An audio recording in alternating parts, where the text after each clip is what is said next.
Molt bona tarda a tots i a totes i benvinguts en aquest auditori. M'ha demanat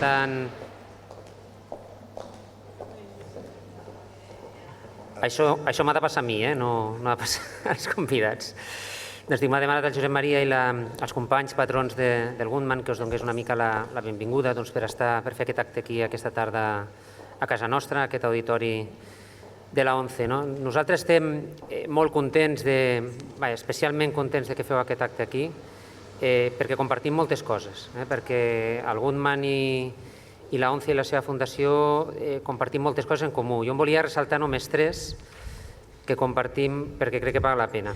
Per una banda, som les dues o els dos institucions absolutament reconegudes, tant el Goodman a nivell amb el seu camp, a nivell mèdic, a nivell de rehabilitació, a nivell dels temes que toca. No hi ha cap persona que ho posi en dubte. El mateix passa de la ONCE i la seva fundació. En el nostre camp, hem actuat possiblement després que haguéssiu actuat vosaltres amb algunes qüestions, amb temes més socials, més d'inclusió social i laboral i temes també de rehabilitació per a persones cegues.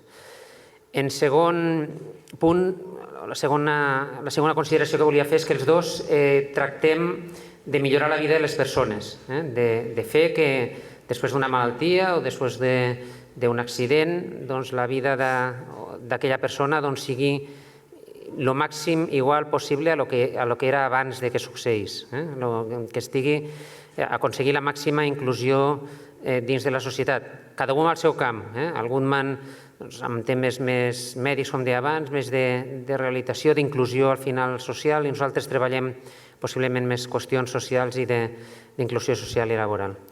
I en tercer lloc, tenim ja uns anyets. Nosaltres 77, enguany el Goodman en compleix 50, pel qual ens felicitem efusivament perquè ens sentim nosaltres també part d'ell. I això de complir anys també dona una certa solidesa, una certa estabilitat, un saber fer, i que aquest prestigi que comentàvem al principi ningú ja no el discuteix. Per aquestes tres coses, són per aquestes coses que estem especialment contents que estigueu aquí aquesta tarda, desitjar-vos que tinguéssiu una molt bona jornada i que ja sabeu que podeu comptar amb la ONCE i la seva fundació per a quan ho necessiteu. Moltes gràcies. Moltes gràcies.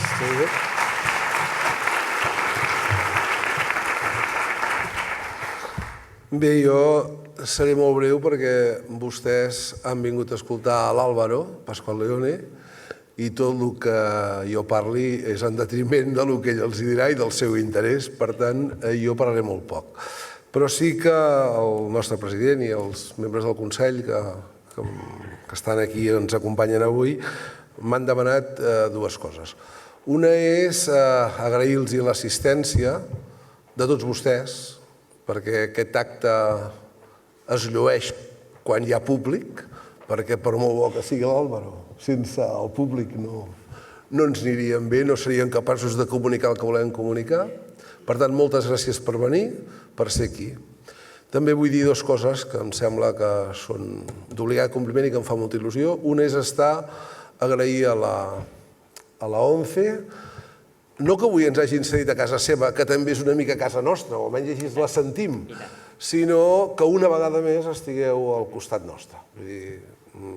Abans ell ens ha intentat lloar, jo li agraeixo, però la veritat és que ens ajudem molt i, per què no dir-ho, si l'Hospital de Badalona existeix és perquè la ONCE va agafar un compromís molt fort i ens va ajudar en el seu dia. Per tant, crec que és molt significant que en el 50 aniversari també el celebrem compartint. I l'altra cosa que vull també és agrair a Abertis, la Fundació Abertis, que ens ha donat suport en les actes que estem celebrant aquest 50 aniversari. Un 50 aniversari que ara us podria explicar tota la història del Goodman, però que no ho faré, perquè és estúpid, perquè el passat és el que ens ha permès estar avui aquí, és el que ens ha permès tenir un gran equip de professionals que estan treballant amb les patologies aquestes tan innovadores, i el que més ens importa és pensar en el futur. I això és el que volem parlar avui, perquè, com nosaltres hem dit, per aquest 50 aniversari, el lema que hem agafat és el repte d'un gran somni. Un somni que sí que va començar amb Goodman, després amb el Guillermo González quan va obrir l'hospital a Barcelona, amb el doctor Sarrias que va ser el primer director, amb tot l'equip actual, però sobretot un somni que continua, que té un futur. A on? Doncs escolti'm, nosaltres voldríem arribar a veure, no hi ha la rehabilitació com una eina o un instrument per adaptar la gent a una nova forma de vida, sinó veure la potencialitat que té la neurociència en general i les tecnologies avui per poder reparar les lesions neurològiques i fer que la gent no tingui que adaptar-se, sinó que la gent pugui tornar a viure exactament amb el mateix patró de conducta o de mobilitat que tenia abans de la lesió. I aquest és un gran repte que encara dura i que encara tenim per fer. I això és una mica el que volem celebrar una història, 50 anys, però sobretot el compromís d'una institució que té la sort de tenir amics, però té la sort de ser estimada i respectada per molta gent. I que quan fem coses la gent ve i ens acompanya. I això ens fa sentir molt satisfets i ens fa sentir molt agraïts. Per tant, en nom de l'Institut Goodman, moltes gràcies per ser aquí, però sobretot moltes gràcies per estar al costat nostre sempre. Moltes gràcies a tots.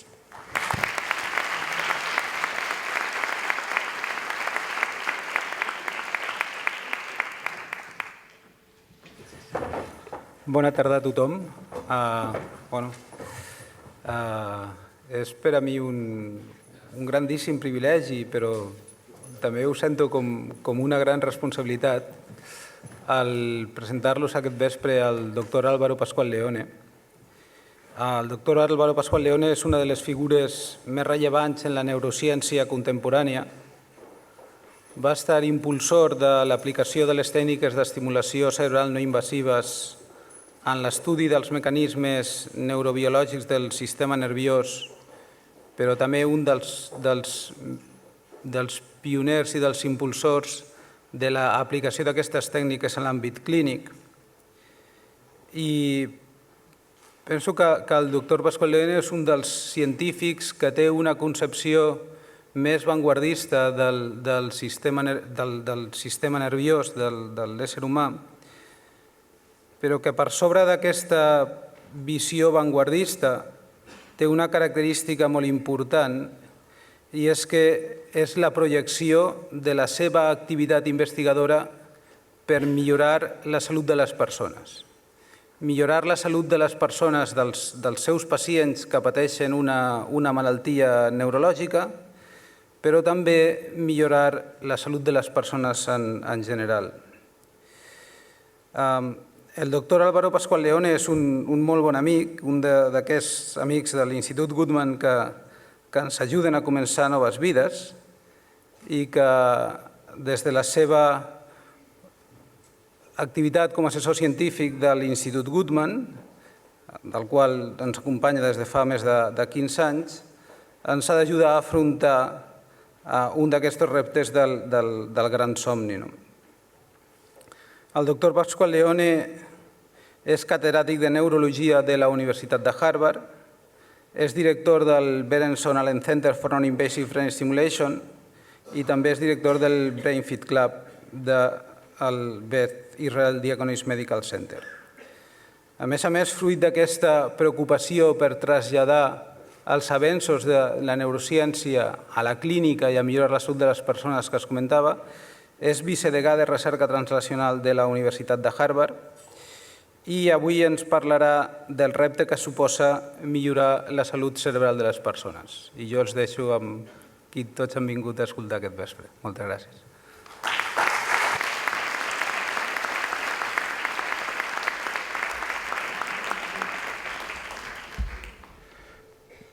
Bueno, para mí es un honor y un placer estar aquí entre amigos, obviamente, y les quiero agradecer el poder charlar con ustedes un rato y contarles un poco lo que estamos nosotros intentando hacer para quizá reenfocar un poco, usar lo que hemos aprendido en neurociencias y en neurología, en psiquiatría y sobre todo en neurorehabilitación para cambiar el foco un tanto de la aplicación neurocientífica y ir de intentar restaurar o ayudar al sistema nervioso lesionado, al enfermo que tiene problemas, y en vez de enfocarlo en ello, intentar enfocar el problema desde el punto de vista de mantener la salud cerebral y hacer menos probable que desarrollemos problemas. Es un poco el aplicar a la neurociencia los principios de la prevención, de la salud pública, y usar lo que hemos aprendido de la neurobiología para beneficiarnos a todos hoy.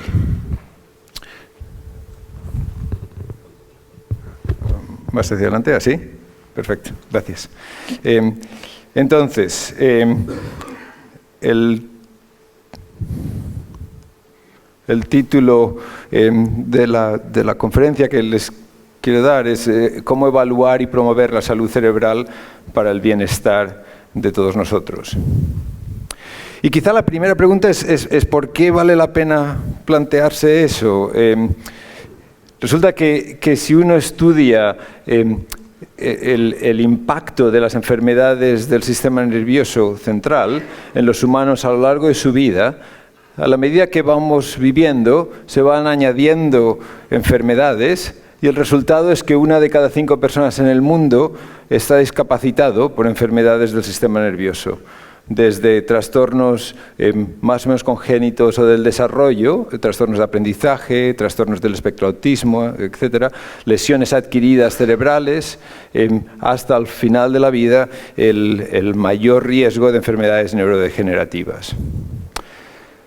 El gran beneficio de la medicina y de la salud pública es que el final de la vida cada vez llega más lento y llega más tarde.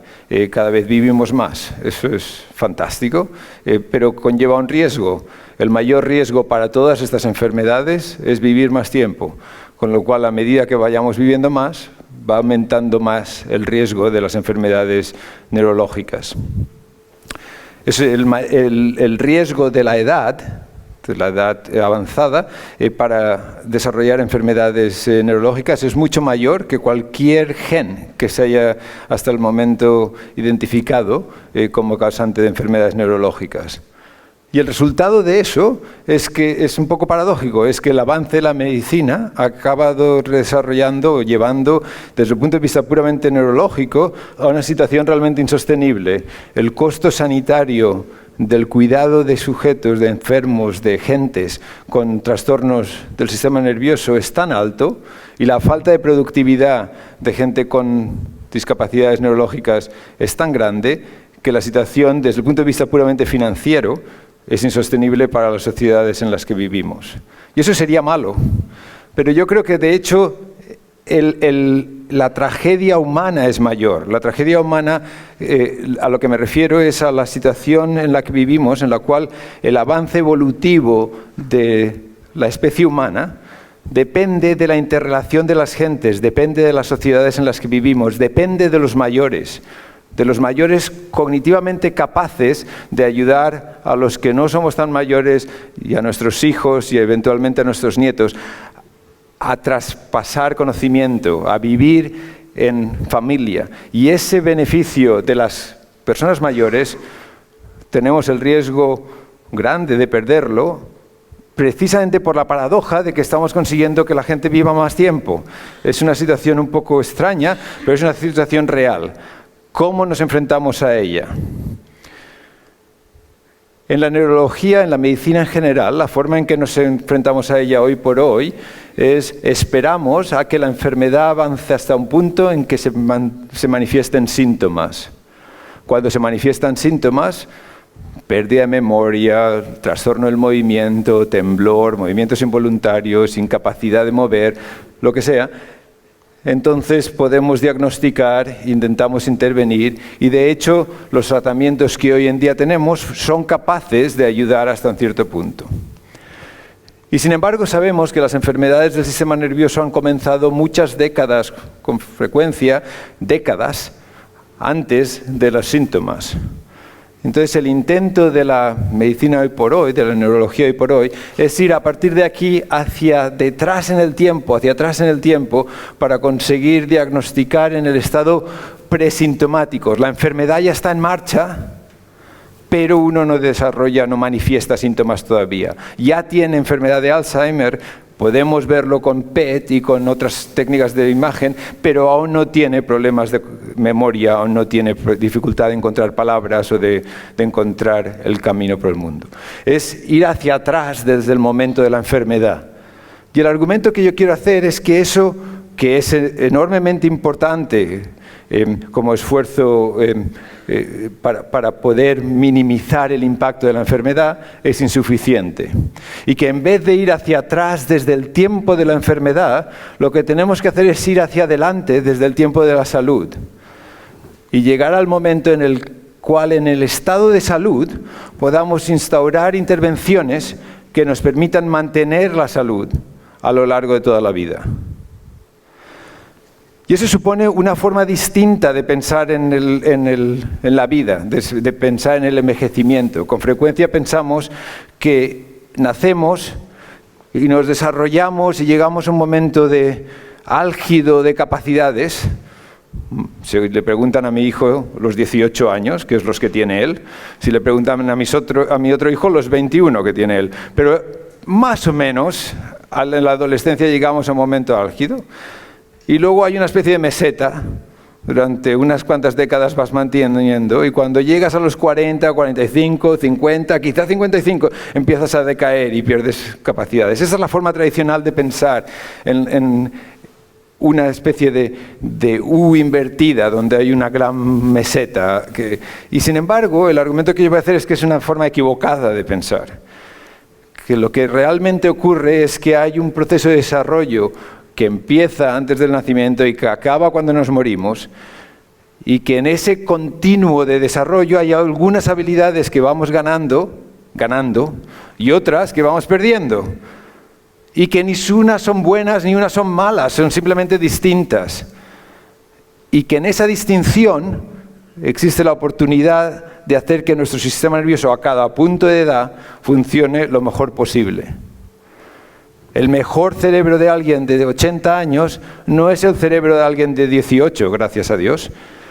Es el cerebro de alguien de 80 años que funciona todo lo mejor que puede alguien de 80 años.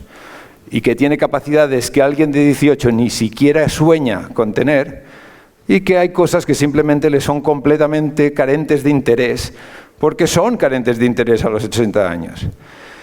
Ese es el reto. El reto es cambiar la forma de pensar en el desarrollo como una fase continua a lo largo de toda la vida.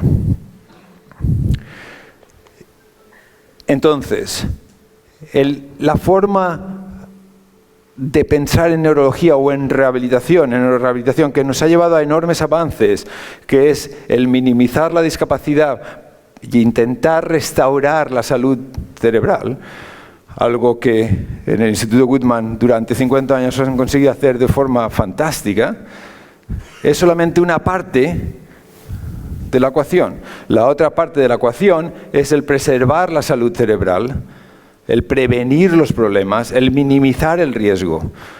Y eso es lo que quiero al final contarles, que es lo que se puede plantear con actividades, con intentos como lo que estamos intentando hacer nosotros en Boston a través del Brain Fit Club, que ahora luego al final les contaré de qué se trata.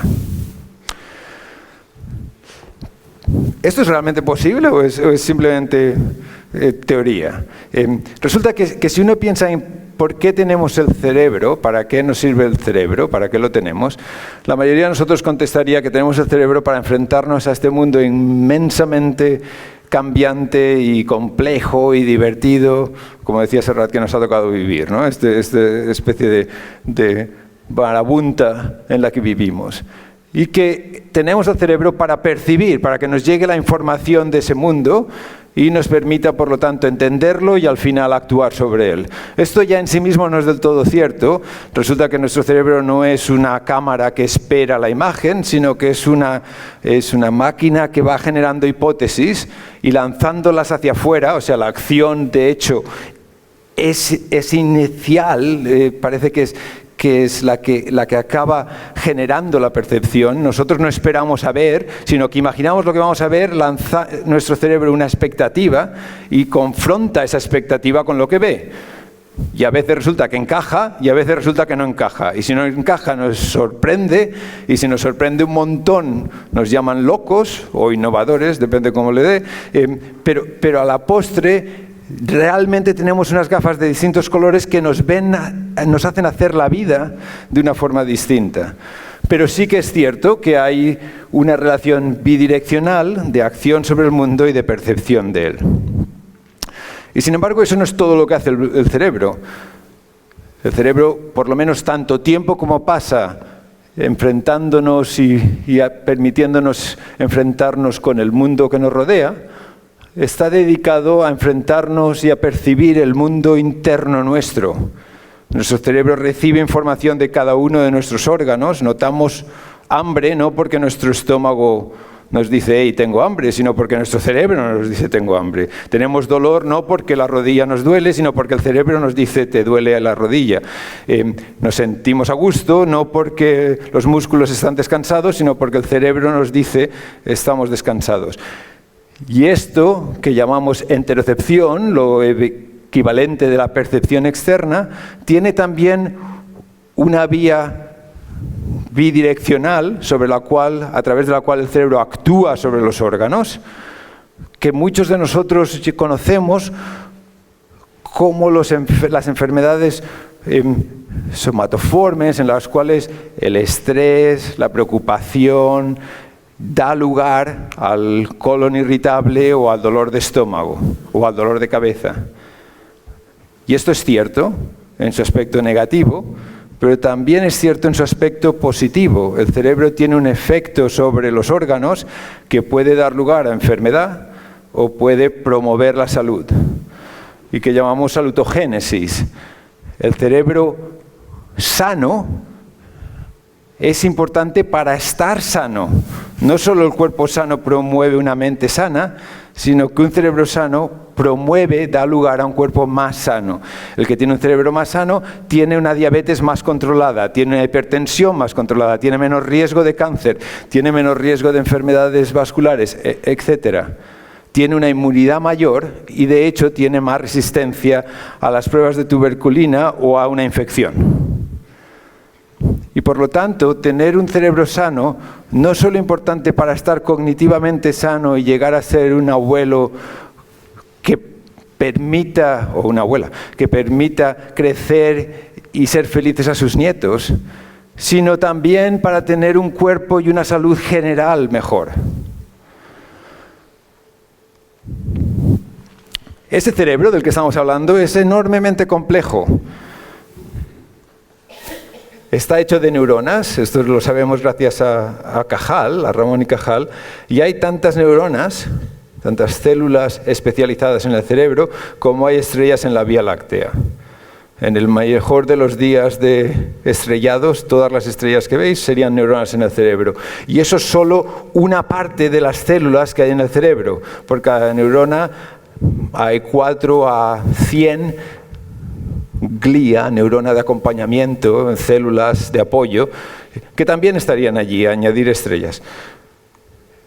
Es aproximadamente 1 billón de neuronas y una orden de magnitud mayor de glía.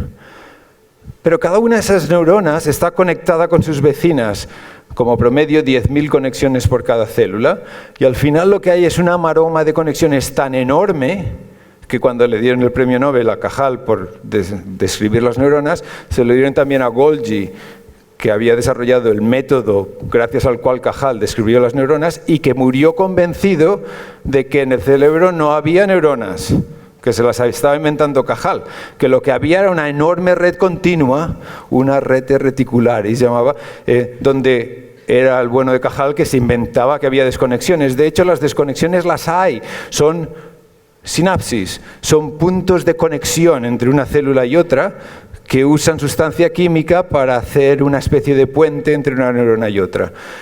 Y hay 1 trillón de sinapsis en el cerebro. Y uno pensaría que si construyes esa enorme complejidad de tanta célula, con tanta célula de apoyo, con tanta red, con tanta conexión, va a ser súper estable. Porque si es tan complicado construirlo, mejor no lo vas cambiando. Y resulta que hoy sabemos que esas conexiones son enormemente activas en el tiempo, pero además son enormemente cambiantes. Cada 5 segundos desaparecen unas, aparecen otras y hay un cambio completo del mapa sináptico que podemos ver hoy por hoy. O sea, las redes neurales resulta que son tremendamente dinámicas y están cambiando continuamente. Todos nosotros literalmente vamos a salir de este auditorio con un cerebro distinto al que entramos. Y uno espera que ese cambio no sea radicalmente negativo para la mayoría de nosotros, porque si no, qué tragedia de conferencia. Pero es inevitable, es simplemente cómo funciona nuestro cerebro. Nuestro cerebro tiene células muy especializadas que no cambian, engarzadas en redes enormemente dinámicas y cambian todo el tiempo. Y eso es cierto en el cerebro del recién nacido y es cierto en el cerebro de la persona el día antes de morirse. Entonces, ¿cuál es la diferencia a lo largo del tiempo? Si uno mira el cerebro de alguien recién nacido, se encuentra que tiene todas esas billón de neuronas. Si miras el cerebro de alguien que va a entrar en el jardín de infancia, tiene un montón de neuronas. De hecho, si miráis, los puntos son menos que eran recién nacido, pero lo que hay sobre todo es una maroma de conexiones que antes no parecía estar.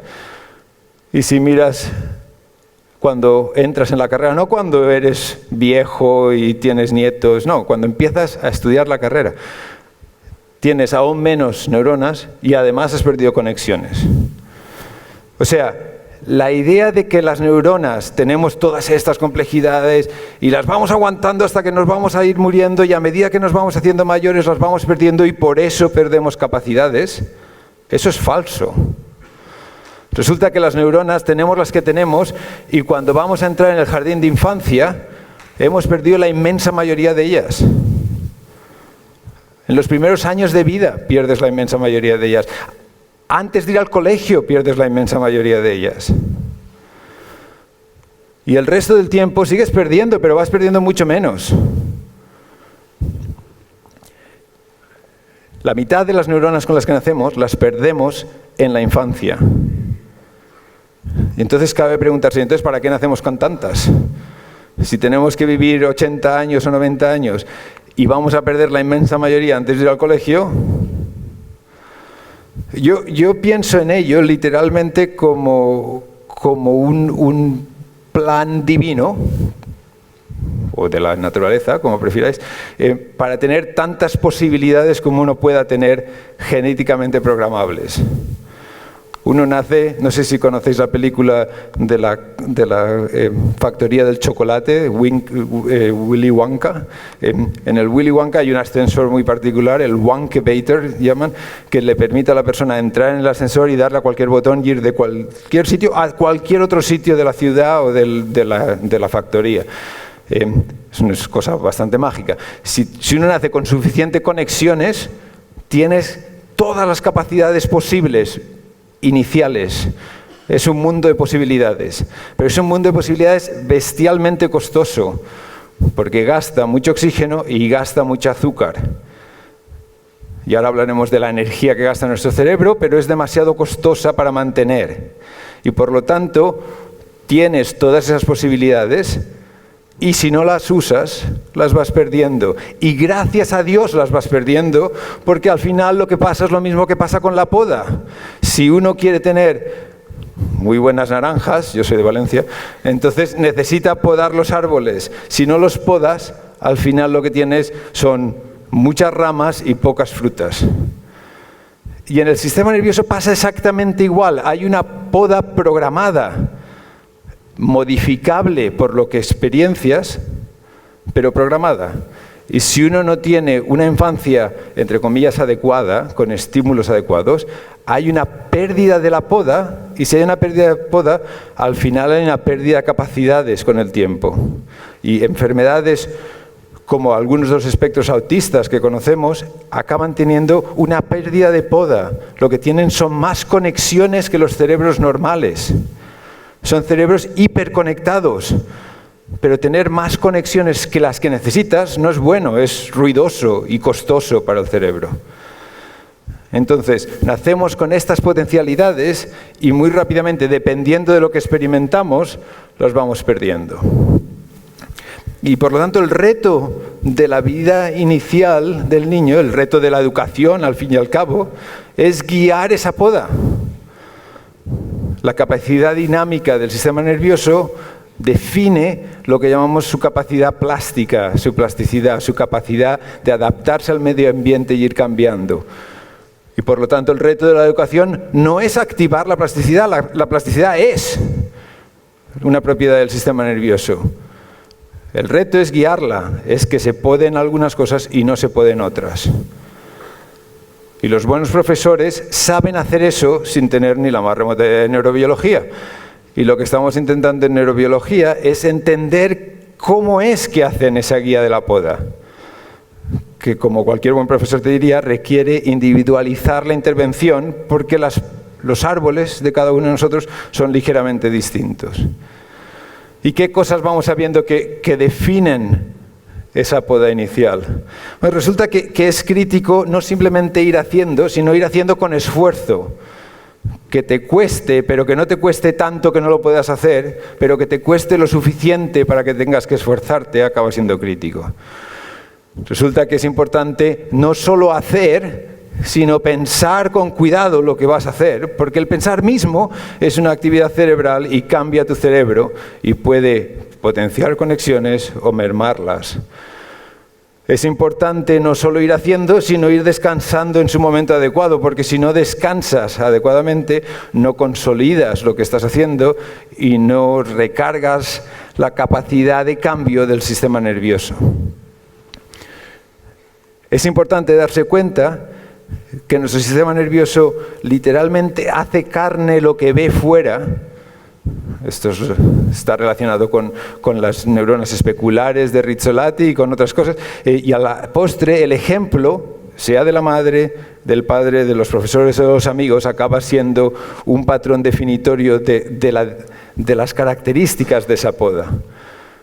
Y es importante darse cuenta que cosas que damos por hecho, por lo menos en nuestro ambiente, en nuestro medio ambiente, como el ser consciente de que un objeto en un idioma no es conceptualmente lo mismo que su traducción literal en otro, que hay ligeras diferencias, que esas diferencias, esa riqueza conceptual que da el bilingüismo, da beneficios para el desarrollo al mejorar la representación conceptual en el sistema nervioso. O sea, hay muchas cosas que vamos aprendiendo que son críticas para guiar esa poda, y lo que quiero hacer es mostraros experimentos, datos neurocientíficos que apoyen este resumen así muy breve.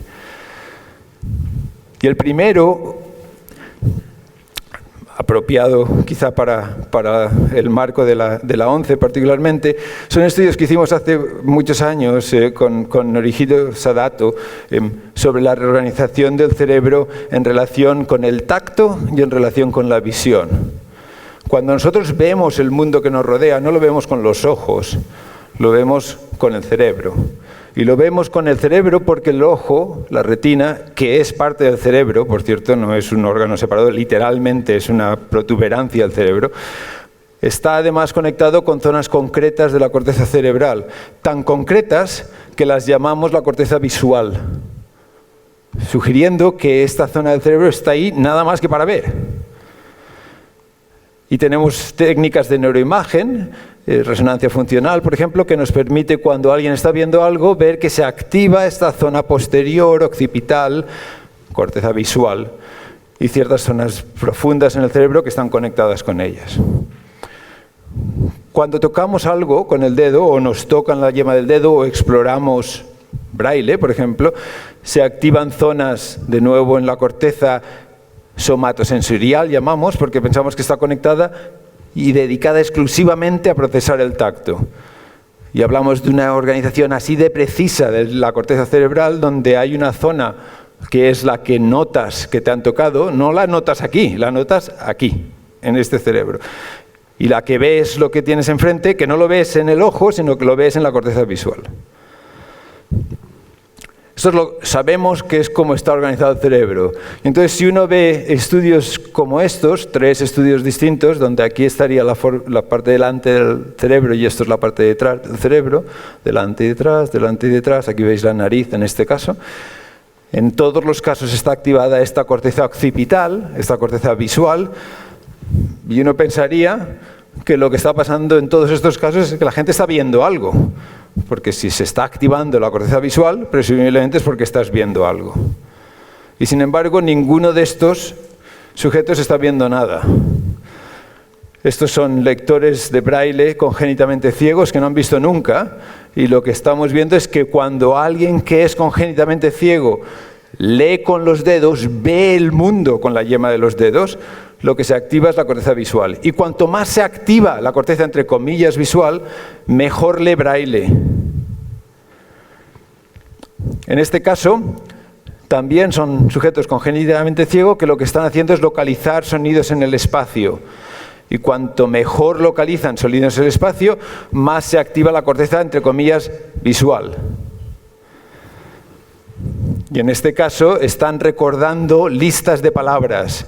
Son tareas de memoria verbal. Y cuanto más capacidad de memoria verbal tienen los sujetos congénitamente ciegos, más activan la corteza visual.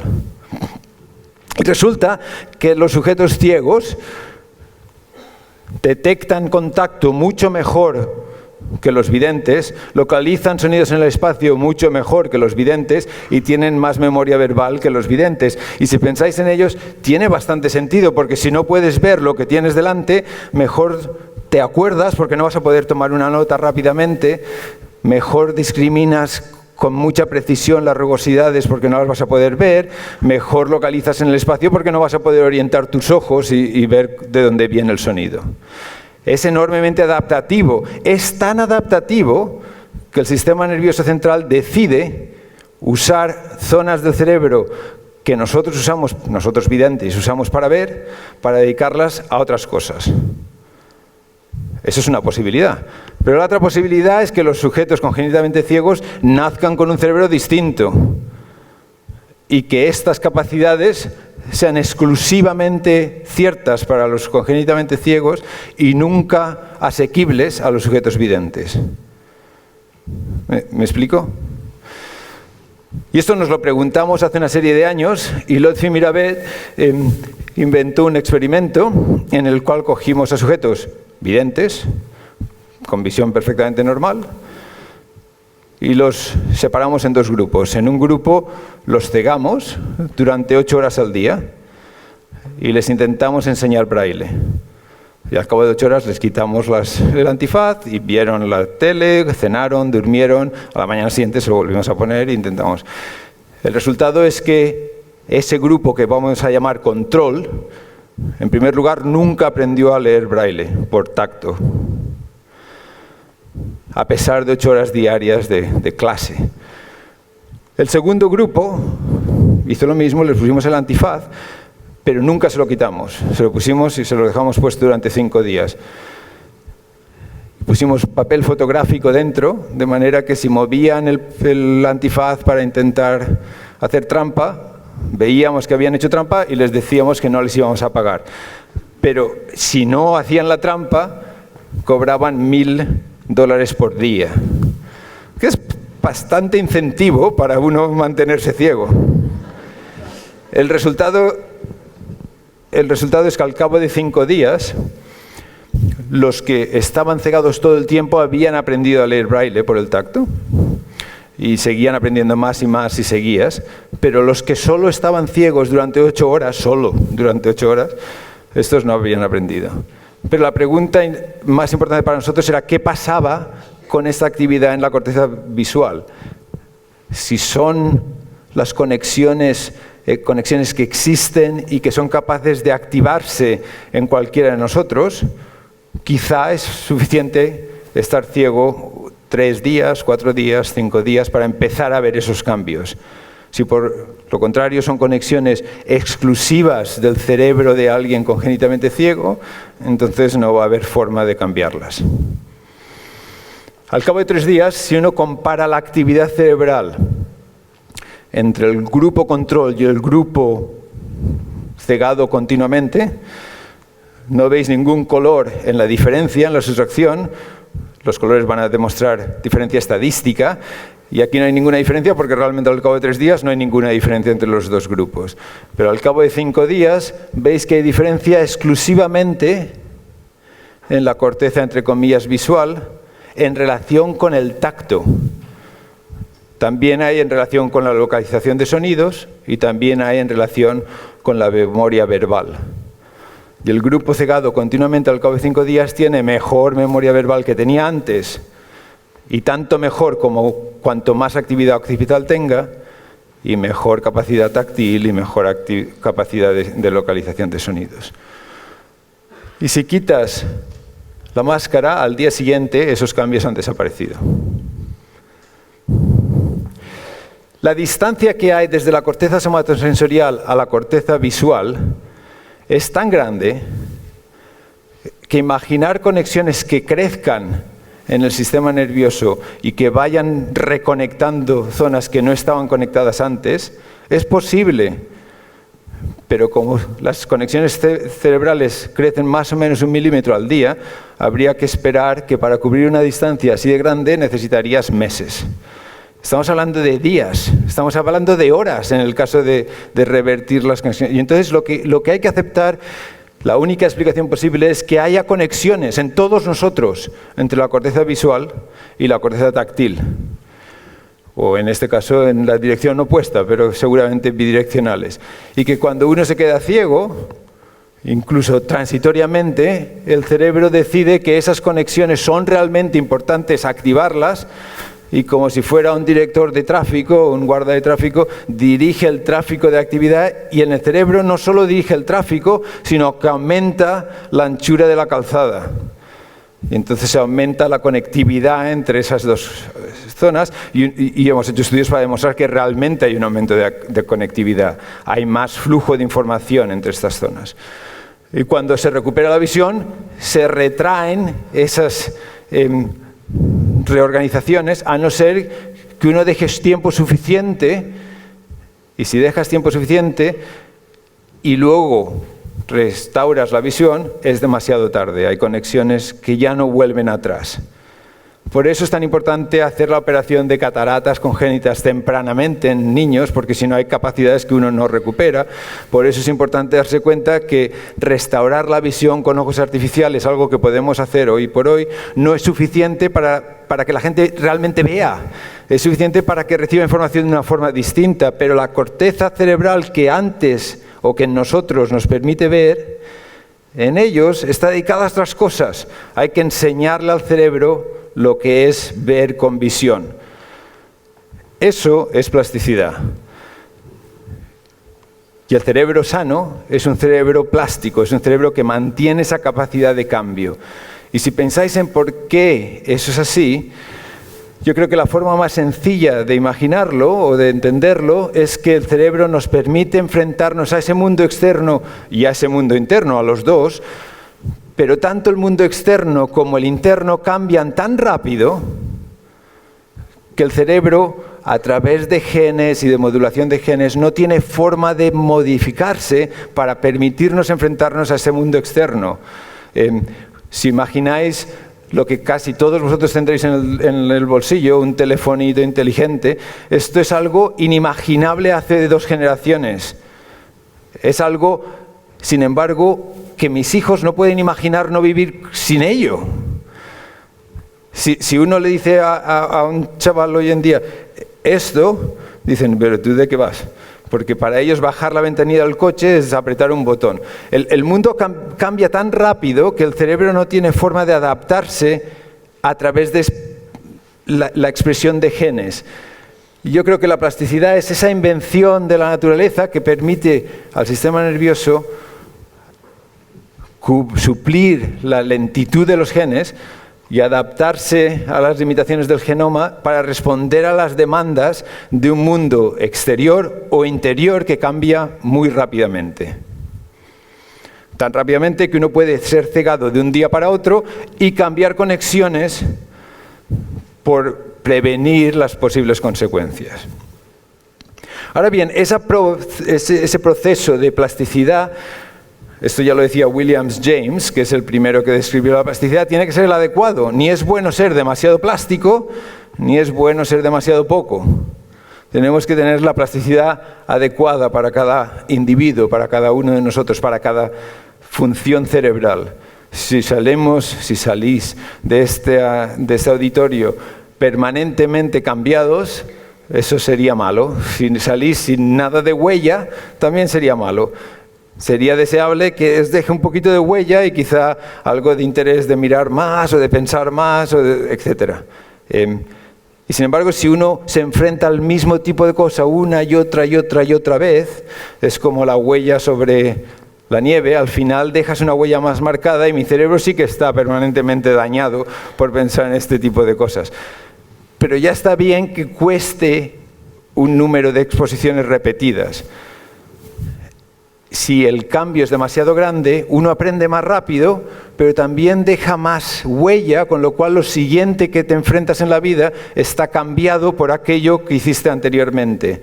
Eso lo llamamos metaplasticidad, y el resultado de ese tipo de interacción es que uno va perdiendo capacidades, no ganándolas, porque aquello que te enfrentas está mirado, cambiado, alterado por la huella de lo que dejaste antes, en exceso. ¿Cómo podemos demostrar ese tipo de procesos? Déjame que os cuente otro experimento de hace una serie de años, en el cual le pedimos a sujetos que no habían aprendido nunca a tocar el piano, ni tocaban ningún instrumento musical, que tocaran un ejercicio de 5 dedos en el piano. Las instrucciones son bastante sencillas. Cuando oigas el metrónomo, le das con el meñique. Cuando vuelvas a oír el metrónomo, le das con el pulgar. El entremedio, tú mismo te lo montas, le das con los otros dedos en la secuencia correcta y luego vuelves atrás y vuelves adelante y vuelves atrás y vuelves adelante. Y lo que tienes que hacer es asegurarte que cuando el metrónomo dé su campanada, que estés dándole al meñique o al pulgar, al meñique o al pulgar, y que la secuencia sea correcta. Pero para hacerlo un poco más complicado, este piano está conectado con un ordenador y tienes que hacer que cada pulsación tenga la misma velocidad y la misma duración, y el intervalo entre las pulsaciones sea siempre el mismo. Suena fácil, y de hecho no lo es, y tocar de esa forma el ejercicio cuesta tiempo, pero de nuevo es algo que el dinero puede solventar. Si pagas a la gente lo suficiente, se sienta ahí y hace hora tras hora tras hora tras hora, y al cabo de 10 a 15 horas lo hace perfecto. Es aburridísimo, eso sí. Pero eso tampoco era lo que nos interesaba. Lo que nos interesaba es qué pasa en el cerebro cuando estás aprendiendo eso. ¿Qué es lo que está pasando? Porque todos nosotros podemos mover un dedo, pero para hacer este ejercicio bien tienes que mover un dedo y planear el siguiente movimiento y planear el siguiente y planear el siguiente en la medida en que estás haciendo. Y eso supone dedicarle más y más recursos a la zona del cerebro que nos permite controlar la flexión de los dedos. Y por lo tanto, y consistente con esa hipótesis, este cuadradito, que es una zona de 5 centímetros por 5 centímetros, centrada en esa zona cerebral que controla la flexión de los dedos, muestra que día a día, cada día 2 horas de práctica, más del cerebro está dedicado a la flexión de los dedos. Esto es fantástico. Lo puedes uno proyectar sobre el cerebro y ves que en la mano entrenada, la mano que estás entrenando, al cabo de 5 días está cubriendo una zona mucho más amplia del cerebro que la que cubría en el primer día. La mano no entrenada no lo hace, y si simplemente le das a teclas y no aprendes el movimiento y le das al mismo número de teclas, tampoco aumenta. O sea, no es simplemente por mover, es por aprender la secuencia que el cerebro dedica más recursos, más zona. Pero esto plantea también un problema adicional, y es eso que quiere decir que si tocas el piano y sabes realmente tocarlo muy bien, ¿solo tienes manos en el cerebro? Eso es poco probable, ¿no? O sea, los pianistas se dedican a otras cosas más que tocar. Pero por otra parte sí que es cierto que si tú te dedicas solamente a una cosa, generalmente no a tocar el piano, pero algunos sí, Mozart, y otros a otras actividades, a jugar al golf, a jugar al tenis, puedes ser un fantástico experto en eso y un perfecto idiota para el resto de la vida. Existe el riesgo de usar recursos cerebrales solamente para una actividad y perder otras capacidades, por lo menos parece que lo existe. Y nosotros lo que nos preguntamos es qué pasa si uno no para al cabo de 5 días, sino que sigue entrenando. Pero antes de preguntarnos eso, nos preguntamos qué pasa si uno, en vez de hacer la tarea físicamente, se imagina que la está haciendo. Y si te sientas enfrente del piano y te imaginas que estás tocando, y lo has oído tocar y te lo imaginas fantásticamente bien y te imaginas cómo te cansas de las manos, consigues efectuar en tu cerebro los mismos cambios exactamente que si estás realmente ejercitando físicamente. O sea, el pensar cambia el cerebro. Y el pensar es un proceso activo que cambia el cerebro tanto, potencialmente, como la tarea física. Y por lo tanto, es importante saber lo que estás pensando, porque si piensas las cosas equivocadas, te va a cambiar el cerebro y a lo mejor no te gusta. O a lo mejor a la gente que te quiere no le gusta. Y es importante. Es importante darse cuenta que pensar realmente es importante y activa cambios cerebrales, y en este caso solamente pensar durante 5 días y imaginar qué estás haciendo cambia el cerebro de manera que luego, en vez de necesitar 10 a 15 horas, necesitas 5 minutos de práctica física para llegar al mismo rendimiento para esta tarea. Y sin embargo, hay que pensar con cuidado porque los cambios cerebrales pueden dar consecuencias no deseables. O sea, lo que os he mostrado hasta ahora es que de lunes a viernes hay este cambio dramático inducible por la práctica física, inducible por la práctica mental y asociado a aprender a hacer la tarea. Ahora, ¿qué pasa si sigues? Como nosotros lo que queríamos saber es qué pasaba si seguías, pero no queríamos hacer que los sujetos vinieran el sábado y el domingo. Le dijimos, toma el sábado y el domingo descanso, vienes el lunes y volvemos a empezar. Y volvieron el lunes y literalmente nos encontramos que teníamos que volver a empezar, porque el cerebro, la representación de la flexión de los dedos se habían cogido. Habían aparentemente perdido lo que habían ganado a lo largo de la semana. Y yo estuve enormemente tentado de parar el experimento ahí y decirle a la gente de mi laboratorio, a partir de ahora nadie puede tomar los fines de semana libre, porque obviamente no es bueno. Pero hay otra posibilidad mucho más interesante, y es que el descanso es crítico, que el descanso es también activo y es importante. Entonces, si sigues, al cabo de una semana vuelves a ver abierto conexiones y aumentando la representación, y si vuelves a parar el fin de semana se vuelve a encoger y vuelve a agrandarse y vuelve a encogerse y vuelve a agrandarse y vuelve a encogerse y vuelve a agrandarse. Pero si os fijáis de semana a semana, se va aumentando menos y menos y se va encogiendo menos y menos. Eso no se ve tan bien por el contraste, pero de hecho la representación al cabo de 5 semanas es más amplia que la representación el primer día. Y lo que es crítico es que con esto vienen implicaciones de comportamiento. Al cabo de una semana, los sujetos estos sabían hacer la tarea esta a 60 veces por minuto del metrónomo. Pero si le dices, ahora lo que quiero es que lo hagas a 40, es más fácil, va más lento. Y sin embargo, es como si empezaras de cero a nivel comportamental, no a nivel cerebral. Vuelves a tener que programar cada movimiento individualmente. Pero al cabo de 5 semanas, si les dices que lo hagan a 40 o que lo hagan a 80, lo pueden transponer sin ninguna dificultad. ¿Por qué? Porque en el cerebro hay 2 cambios, 2 pasos de cambios. Un primer paso, que son conexiones que existen, que son muy rápidas, que se abran muy rápido, que se activan rápidamente, que son cambios de conexiones que ya existen. Pero además hay un segundo paso que conlleva la formación de nuevas conexiones. Los pianistas no es que tengan solo manos en el cerebro, es que tienen una representación de movimientos en el cual tienen representación del pulgar. Lo flexiono solamente después de haber flexionado el anular y solamente antes del meñique. Eso es un programa, una célula que se encarga literalmente una célula, una neurona que se encarga de esa secuencia que nosotros no tenemos. Nosotros somos capaces de conectar esos movimientos individuales, aumentar la conectividad entre esas representaciones y cambiarla. Pero además, si seguimos entrenando, nuestro cerebro es capaz de crear nuevas conexiones y, por lo tanto, nuevos programas, nuevos hábitos y nuevas habilidades.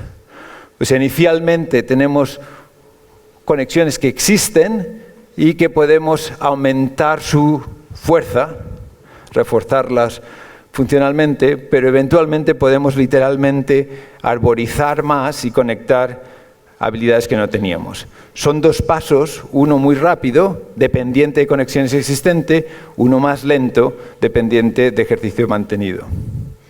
Y por lo tanto, no basta hacer una vez, hay que hacer repetidamente y hay que hacer repetidamente con esfuerzo.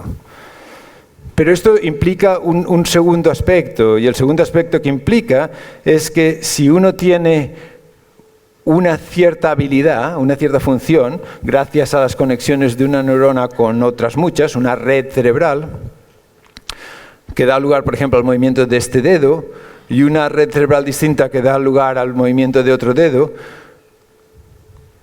Entonces, cuando uno usa mucho una función y aumentan las conexiones, como eso es caro para el cerebro destruye o inactiva por lo menos otras conexiones. Y lo que aprendemos va siempre unido a desaprender otras cosas. Hay una relación dinámica entre las redes neurales. Y por lo tanto, es una especie de leyes de mercado capitalista. Mejor haces lo que realmente quieres mejorar, porque si no lo haces, vas a estar empeorándolo.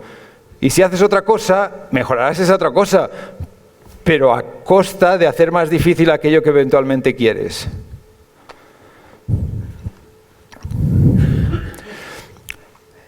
Esto es así, no solamente desde el punto de vista de lo que deseamos hacer, sino es así también desde el punto de vista de lo que llamamos enfermedad o no enfermedad. La plasticidad acaba siendo ni buena ni mala, simplemente es una propiedad del sistema nervioso central y por lo tanto es un arma de dos filos.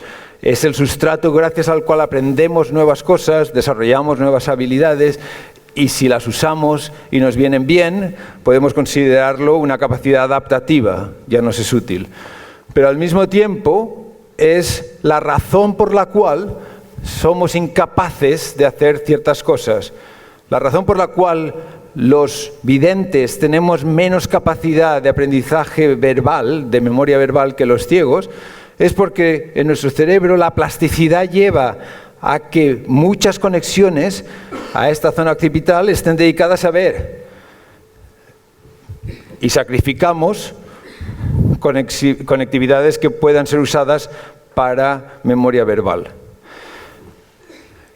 Dependiendo de lo que pase con nuestra vida, eso es maladaptativo, pero lo que desde luego es maladaptativo es el hecho de que los síntomas de enfermedades en sí mismo son manifestaciones de plasticidad. Cuando uno tiene una distonía o dolor neuropático crónico o espasticidad después de un infarto cerebral o un traumatismo cráneoencefálico, una lesión cerebral, todo eso son manifestaciones de la plasticidad cerebral, de la forma en la que el cerebro se ha intentado adaptar a la lesión, que da lugar a cosas buenas, gracias a la espasticidad no te caes, y da lugar a cosas malas. La espasticidad puede hacer que te duela o que te sea más difícil beneficiarte de la terapia física. Y para mostraros algunos ejemplos de esto es el trabajo de Jaume Rousset en pianistas, distintos ejemplos. Y veis que mientras el sujeto está tocando un movimiento concreto, se le levanta el dedo, se le extiende de forma involuntaria. Aquí se le encorva el tercer dedo cuando está tocando. Hay distintos ejemplos de distintas distonías, de distintos movimientos involuntarios, de alteraciones debidos a la plasticidad que dan lugar a trastornos del control motor. Y sabemos que realmente es debido a la plasticidad. Sabemos que realmente lo que acaba pasando es que en la distonía hay una especie de emborronamiento de la representación de los dedos, en la cual, en vez de tener separados la representación de cada uno de los dedos, acaban estando excesivamente solapados. Entonces, cuando uno intenta mover un dedo, se mueve el otro involuntariamente. Esto puede pasar en alguna gente al escribir, en otra gente, como en estos ejemplos, al tocar el movimiento. Y son cosas tan notables que durante mucho tiempo este tipo de distonía se pensaba que eran enfermedades psiquiátricas, que la persona estaba un poco volada. ¿Cómo es posible que puedas escribir con un bolígrafo tu nombre, pero si te doy tiza y lo tienes que escribir en la pizarra, se te levanta en el dedo y se te caiga la tiza? Eso no puede ser. Y sin embargo es manifestación de cambios plásticos del sistema nervioso. O sea, la plasticidad es una propiedad intrínseca del cerebro. La crítica, lo necesario para mantener el cerebro sano es guiarla, es guiar esa plasticidad, primero mantenerla a un nivel adecuado y segundo guiarla para el beneficio del individuo. Eso es justo lo que en rehabilitación hacen los buenos centros de rehabilitación, guiar la plasticidad para promover la restauración de las capacidades perdidas. Minimizar la discapacidad. Y el argumento que yo estoy intentando hacer es que eso mismo se puede hacer para mantener el cerebro sano, pero requiere medir la eficacia de los mecanismos de plasticidad, medir la eficacia de los mecanismos en cada uno de nosotros. Y eso es posible gracias a técnicas de estimulación cerebral en humanos, de la misma manera que hemos aprendido a caracterizar los mecanismos de plasticidad en neuronas in vitro. Cuando uno tiene un preparado de neuronas y activa una neurona, entonces puede medir la respuesta de esa neurona distal con la que está conectada. Y si aplicas un tren de estímulos, entonces acabas modificando la eficacia de esa sinapsis, de esa conexión entre neuronas, y acabas en respuesta a un siguiente estímulo pudiendo medir una respuesta más amplia o más pequeña, dependiendo del patrón de estimulación que has aplicado. Y eso lo llamamos potenciación o depresión de la sinapsis. En sujetos humanos, en vivo, y de forma segura, podemos hacer ese mismo tipo de estímulo, ese mismo tipo de perturbación sobre una zona concreta cerebral, por ejemplo, sobre la corteza motora, y medir una respuesta, en este caso, un movimiento evocado. Ahí lo habéis visto un par de veces. O puedes estimular sobre otro punto concreto y medir la respuesta con electroencefalografía. En cualquier caso, esto lo que permite es, de la misma manera que in vitro, medir una respuesta, aplicar un tren de estímulos y medir una respuesta subsiguiente que puede estar potenciada, y llamamos potenciación a largo plazo, o puede estar deprimida, y llamamos depresión a largo plazo, dependiendo del tren de estímulos que has medido. Y podemos medir, caracterizar cómo de eficaz es la plasticidad en cada uno de nosotros, midiendo estos fenómenos. Y sabemos, por ejemplo, que en sujetos dentro del espectro autista, gracias al trabajo de Lindsay Oberman, tanto la potenciación como la depresión a largo plazo está exagerada. Son demasiado plásticos los cerebros de alguien con autismo. ¿Eso qué quiere decir? Eso quiere decir que pueden adquirir habilidades mejor que gente neurotípica, los no autistas. Y eso lo que quiere decir es que si los enfrentas solamente a una cosa, a un mundo bastante ordenado y estructurado, pueden desarrollar habilidades realmente salvajes, llamamos, savant abilities. Pueden ver caerse las cerillas y decir 226, y realmente haber 226. Se pueden aprenderse todo el listín telefónico. Pero lo notable de eso es que tu cerebro y el mío también es capaz de hacer eso. Lo que pasa es que elige no hacerlo. Nuestro cerebro sabe cuántas hojas hay en cada árbol, sabe exactamente cuántas personas, mi cerebro sabe exactamente cuántas personas hay en este auditorio, sabe cuántas cabezas hay, pero es tal pérdida de recursos cerebrales que de nuevo, de forma paradójica, mi cerebro decide que en vez de decirme 126, o las que sean, me gasta recursos en inhibir esa información para que yo pueda dedicar otra información a intentar recordar lo que quiero contaros. Si eso falla, entonces uno tiene una capacidad excesiva de recordar el detalle, siempre y cuando el mundo no sea tan rico que lo bombardea uno de distintas informaciones. Porque si lo bombardea de informaciones, un cerebro excesivamente plástico lo que hace es demasiado refuerzo de demasiadas conexiones. Y al final es un cerebro demasiado ruidoso y que no funciona bien.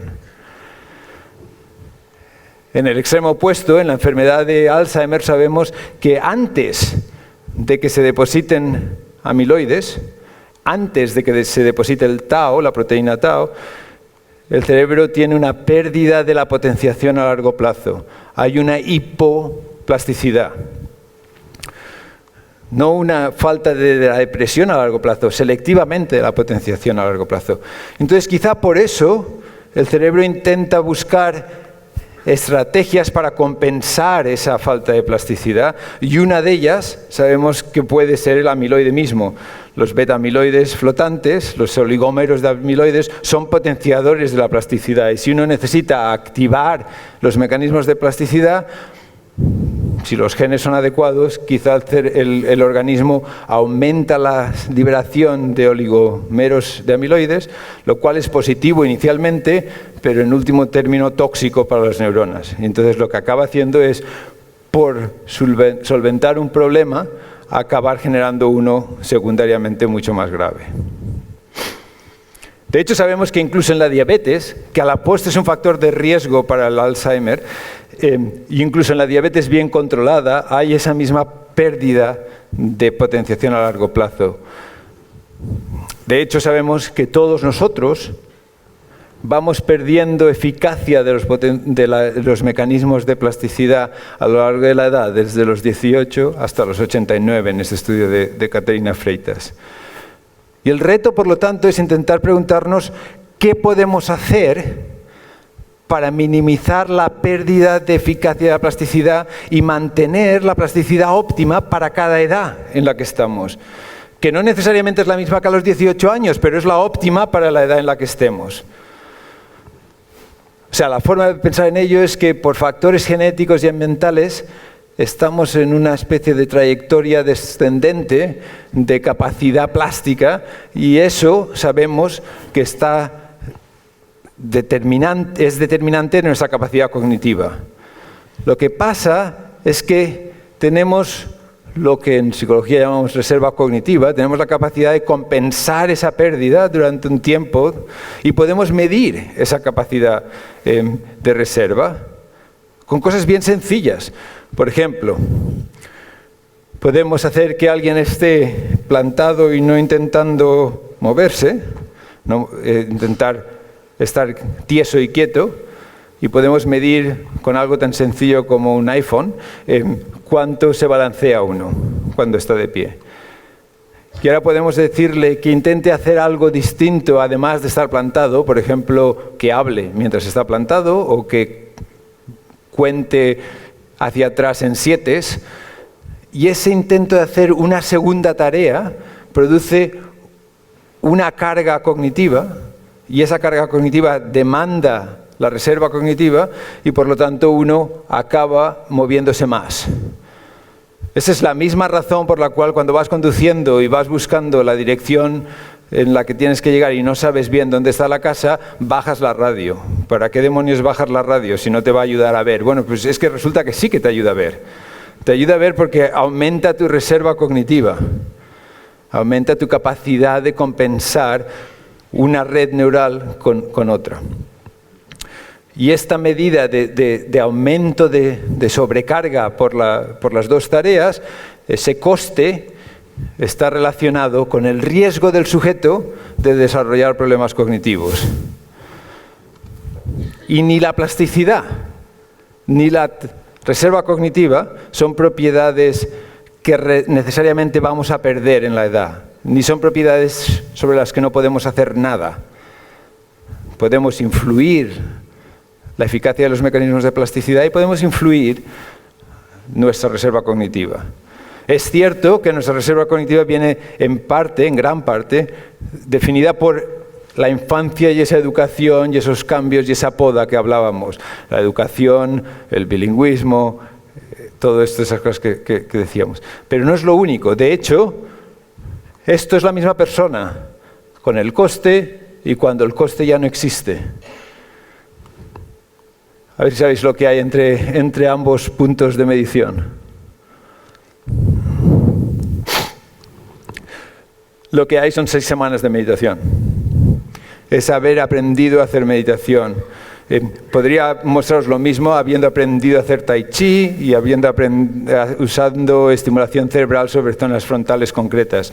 Este es trabajo de Brad Manor y lo que muestra es que la reserva cognitiva, la reserva cerebral, la capacidad del sistema de sistemas frontales de dar los recursos necesarios a distintas redes cerebrales de forma adaptativa es tan plástica como el resto del cerebro.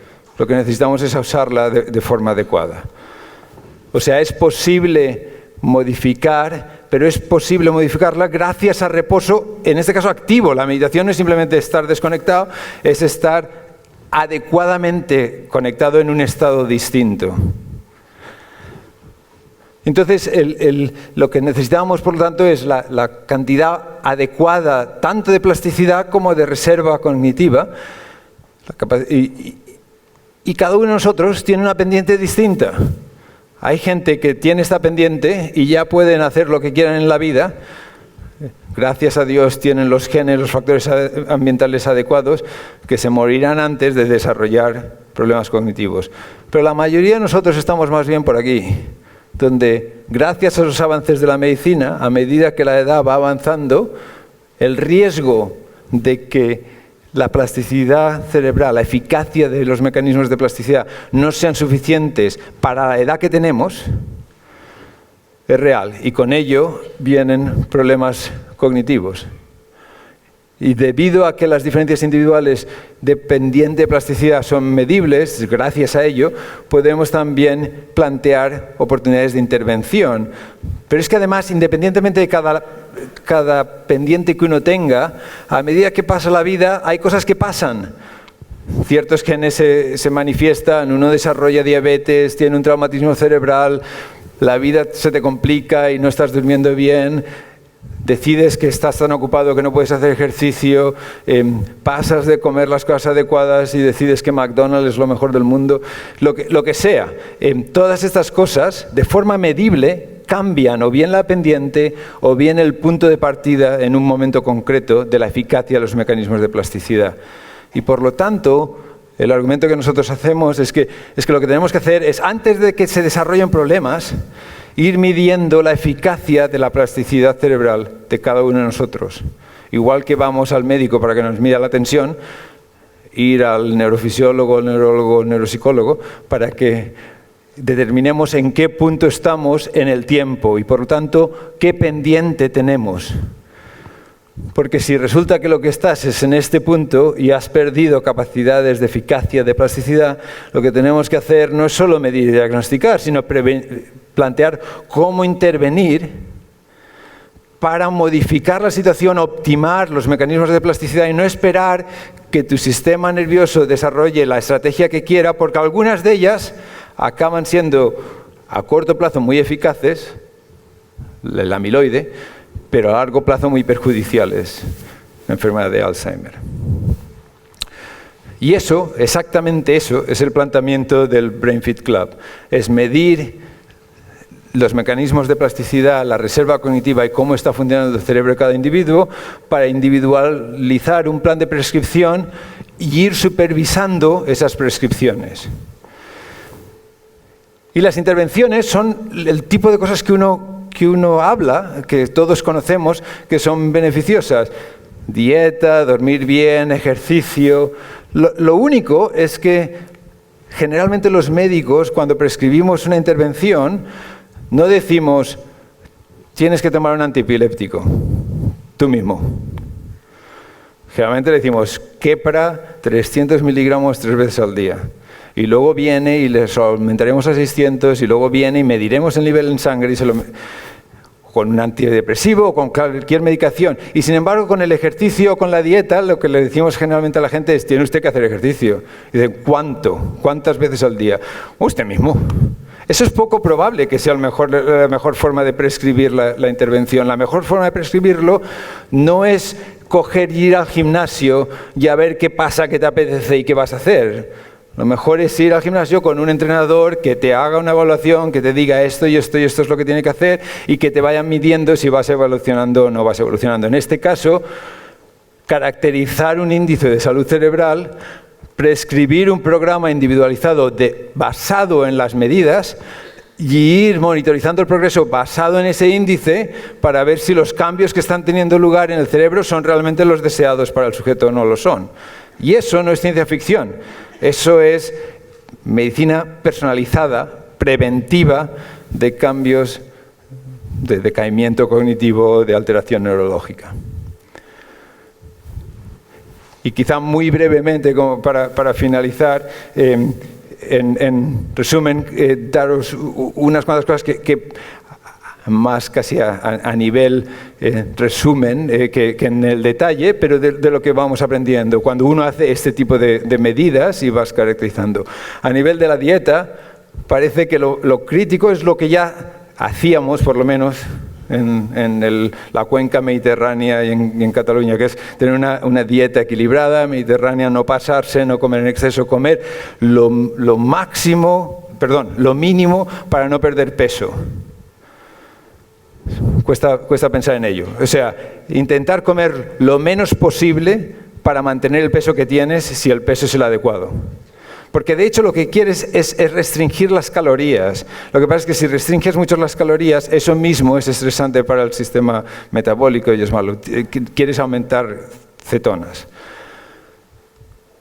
Pero la otra cosa que sabemos es que factores nutrientes concretos, cuando la gente dice, el ginkgo es muy bueno, la vitamina C, o esto en general no hay datos suficientes para realmente demostrar que sea realmente útil. Y la mayoría de las cosas que tomamos se quedan en el estómago y nunca llegan al cerebro.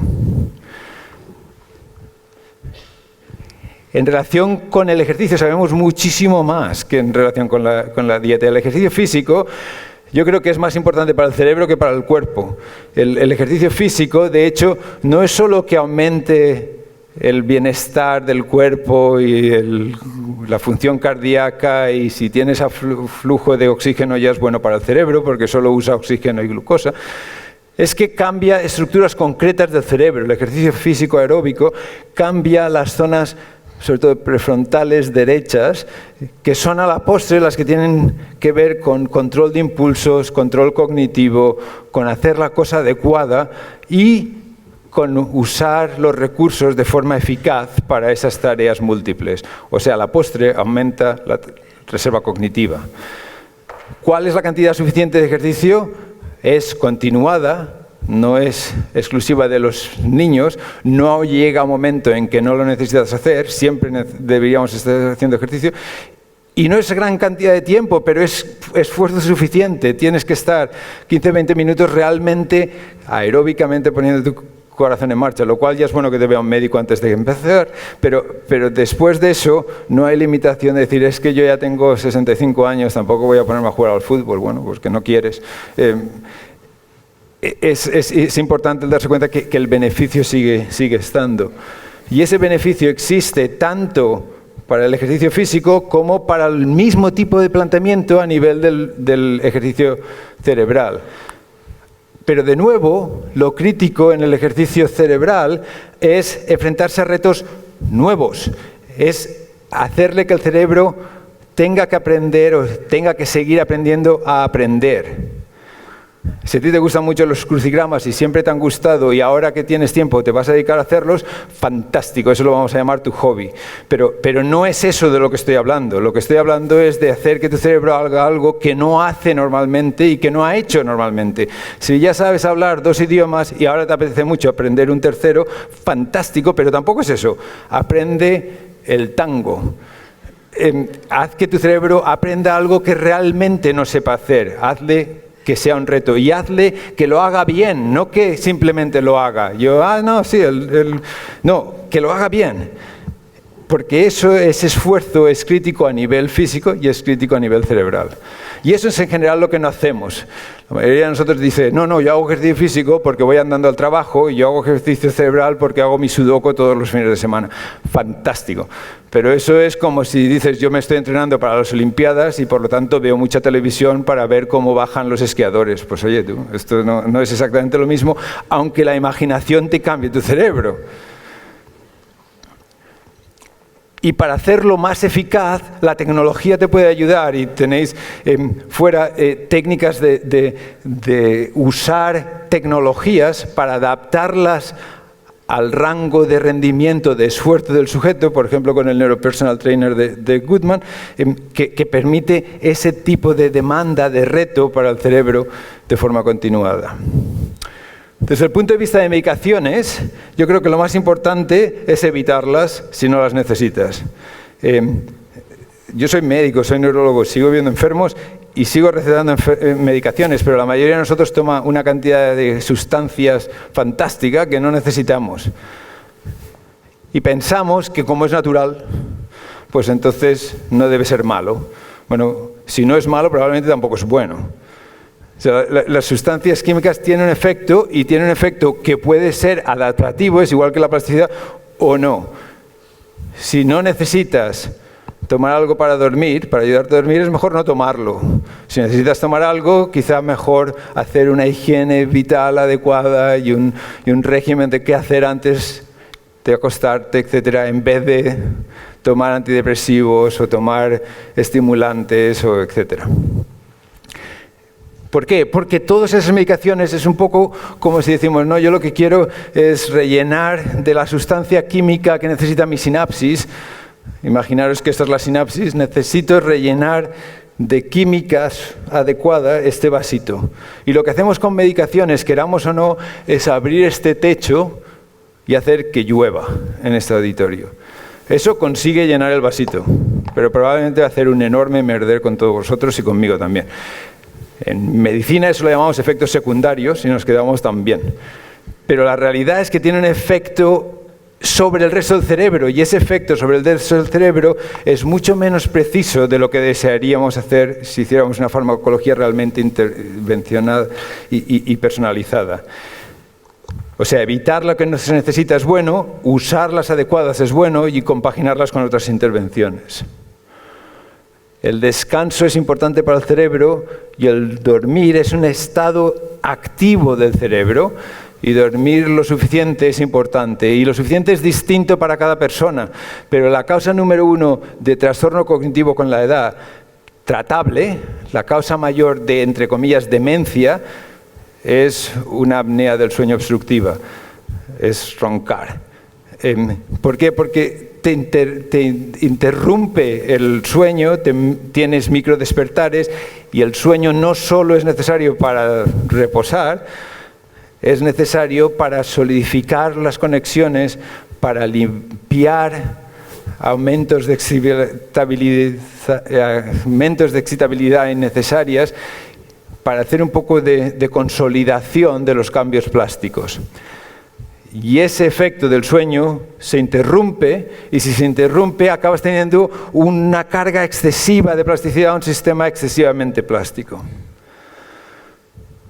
Y luego, por último, hay un par de cosas que sabemos, que epidemiológicamente son ciertas y que no acabamos de saber cuál es su neurobiología, pero que son reales y que son importantes el no pasar de ellas.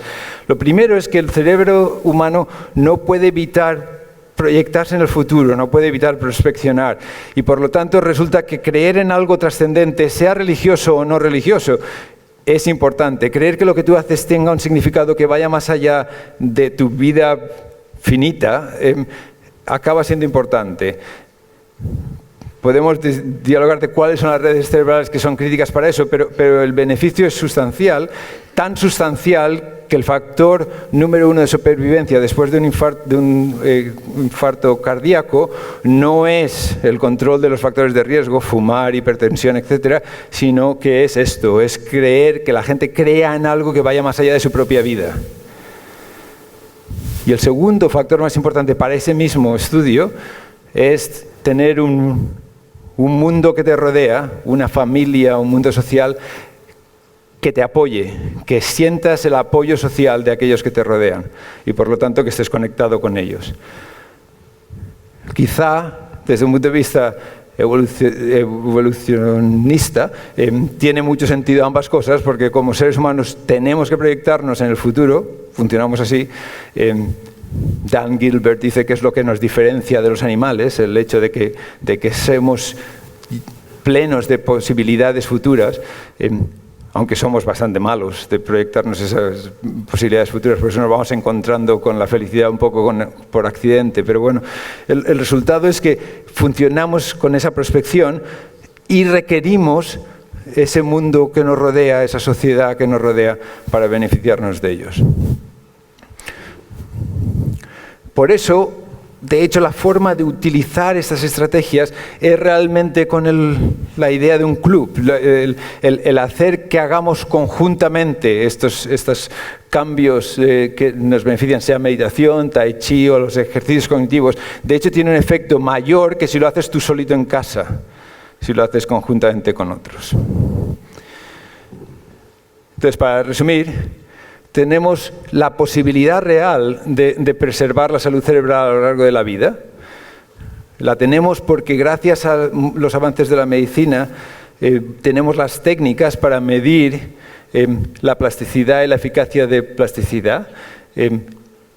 Y un cerebro plástico es crítico, la plasticidad es crítica para un cerebro sano, y un cerebro sano es esencial no solo para la salud cognitiva, sino para la salud general y el bienestar. Es cierto que hay diferencias individuales en todos esos mecanismos y que hay diferencias que cambian con la edad, pero lo que hay que darse cuenta es que la posibilidad de intervenir y de optimar la plasticidad para cada uno de nosotros a cualquier momento de nuestra vida existe, y que el aspecto negativista de decir, bueno, yo ya viví lo que viví, ya voy en decaimiento, eso mismo tiene su efecto sobre el cerebro. Y es importante darse cuenta que no es ni real ni beneficioso. Y paro ahí y muchísimas gracias.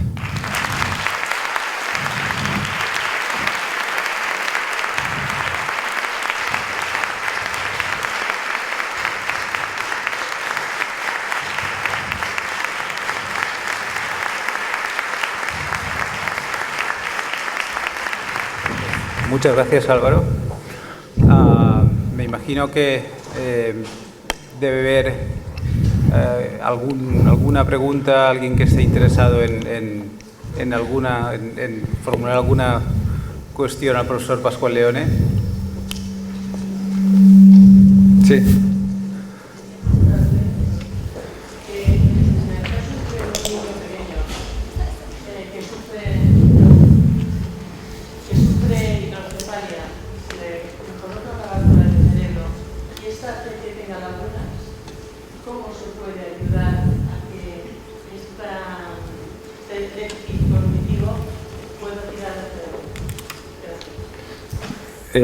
Con gusto. ¿Laguna se refiere a lapsos de atención o de no recuperar? Bueno, yo creo que obviamente en la hidrocefalia, si es una hidrocefalia obstructiva, entonces el aumento de presión interno en el cerebro va en aumento, con lo cual la calota, el cráneo no se va dilatando, y entonces eso hace necesario el shunt para evitar un daño adicional sobre el cerebro. O sea, el tratamiento es claro. Una vez hecho el tratamiento, entonces hay distintas cosas que cambian. No tienes opción, tienes que hacer ese tratamiento, pero una de las cosas que cambian es que el flujo de la dinámica del líquido cefalorraquídeo cambia, y ese flujo sabemos que es importante, entre otras cosas, para la neurogénesis, para la generación de nuevas neuronas que tienen lugar en todos nosotros hasta que nos morimos, contrariamente a lo que pensábamos cuando yo estudiaba. Pero sabemos que con shunts ventriculoperitoneales o del tipo que sea, se altera ese flujo, y eso mismo puede tener consecuencias del tipo que sea, comportamentales. Pero además, el tener el SANT puede alterar la dinámica en ciertas redes y dar lugar a cosas como crisis epilépticas o descargas anormales, etc. O sea, yo creo que lo primero que hay que ver es intentar aclarar realmente cuál es la causa de esas lagunas, qué es lo que realmente está pasando a nivel de la fisiología cerebral. Si hay una actividad excesiva, si hay una falta de actividad, digamos, diagnosticar desde el punto de vista funcional qué es lo que está pasando y luego abordarlo terapéuticamente probablemente es necesario, pero el resumen es que creo que sí, todas esas cosas son tratables, son abordables. Lo que hay que hacer es diagnosticar primero y luego poder afrontarlas. Probablemente un neurólogo pediátrico, sí, supongo que es un niño, sí. Es que depende del diagnóstico que sea, depende cuál sea la causa de esas lagunas. Lesión medular. Pero lesión medular es la causa de la hidrocefalia. Depende cuál sea la causa de las lagunas, es lo que está diciendo. Pero en principio, para empezar con un neurólogo pediátrico, yo creo que probablemente es lo adecuado. Sí. De nada. Sí. Sí, buenas tardes. Encantada de haber escuchado, doctor. Mire, mi pregunta tiene que ver con que atiendo a niños con dificultades de aprendizaje y me preguntaba si estas cuestiones tenían que ver con estructuras maladaptativas de la que hablaba usted y que posiblemente sea la causa por la cual no encontramos tratamientos que modifiquen esto. Ni siquiera la medicación en los niños con learning disability los modifica. Entonces, mi pregunta, además, que veo que está enfocado a mayores, la pregunta sería ¿qué podemos hacer con los niños con dificultades de aprendizaje? Y si además en los colegios debemos poner mucho más gimnasia o deporte de lo que hay. Ok. Yo creo que en primer lugar, trastornos de aprendizaje, de nuevo, igual que comentaba antes, pueden ser causados por distintas cosas, ¿no? O sea, uno puede tener un trastorno de aprendizaje por falta de conexiones o por conexiones excesivas. Entonces, el diagnóstico de fenomenología clínica, yo creo que una de las cosas que tenemos que ser conscientes es que puede estar causado por distintas alteraciones fisiológicas y es necesario describir y captar con precisión la alteración fenomenológica, clínica de síntomas, pero es importante hacer el esfuerzo de intentar identificar cuál es el sustrato neurobiológico que da lugar a eso. Eso a veces se puede y a veces no, pero es importante. O sea, es distinto tener una alteración de aprendizaje por un exceso de conectividad interhemisférica que por una falta de conectividad interhemisférica, y esto es medible. Entonces, una vez identificado, intervenciones para modificar la forma de guiar el aprendizaje, sea dentro de la educación o sea como intervención médica, creo que son planteables, pero tienen que ser planteadas a partir de entender al nivel individual, lo más posible, cuál es la causa de la alteración. En un sentido paradójico, lo comentábamos esta mañana en relación con el debate sobre salud cerebral que empieza mañana, pero en un sentido estricto es un poco volver a Hipócrates. Hipócrates decía, el padre de la medicina decía, si tienes que elegir entre aprender sobre la enfermedad que tiene el enfermo o sobre el enfermo que tiene la enfermedad, elige siempre lo último. Elige siempre entender al individuo, porque la realidad es que nunca hay una enfermedad de Alzheimer pasando por el pasillo.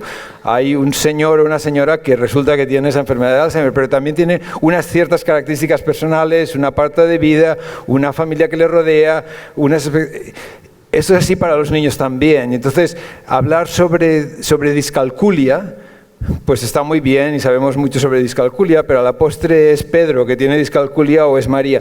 Y independientemente de la discalculia misma, quien la tenga, si es diestro o es zurdo, si tiene un apoyo social o no lo tiene, si ha tenido sufrimiento fetal o no lo ha tenido, si ha tenido una poda adecuada o no ha tenido, por patrones de educación, acaban determinando muchos aspectos de la patofisiología que da lugar a esa discalculia y que tienen que guiar la intervención.